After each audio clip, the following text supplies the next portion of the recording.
Just a note, when you come blasting across this lake, sorry about this, like a bunch of Yankee fly fishermen blasting across the lake at 100 miles per hour, and then you whip the water to a froth with your fly rods, you miss that, what we just heard, those loon calls. You really need to come out here and just sit quiet.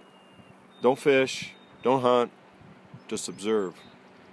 You know, nature isn't just about exploiting it and catching a trophy fish to tell your buddies. I think the best trophy you can take back is memories of this place and how the place affected you. You know, me, I'm an advocate of CPR, both CPRs, cardiac pulmonary resuscitation. Everyone should learn that. But catch, photograph, and release. Make sure you practice CPR. Catch your fish, photograph them, release them, so future generations have them. And you know, take a trip out here and say, I'm not going to exploit nature today. Today I'm going to give nature a break. Give myself a break. Don't need to hunt it. Don't need to fish it. Don't need to mine it. Don't need to timber it. Don't need to pollute it. I just want to observe it and learn. This is kind of a, you know, Emerson moment, you know, the transcendentalism.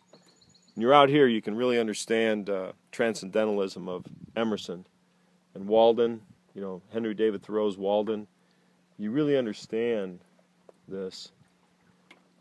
Some people don't know that Henry David Thoreau's Walden influenced Gandhi, and in turn Gandhi influenced Martin Luther King. So it's a very interesting thing. Oh, there's a loon. You heard those loon calls? The beautiful tree line, the stones. Getting a little close here. I'll stir up the motor and move back. But so study some New England transcendentalism. It doesn't make a lot of sense, or even if you read Walden and you come out here, it all starts making more sense. We're just a blip in the historical record here.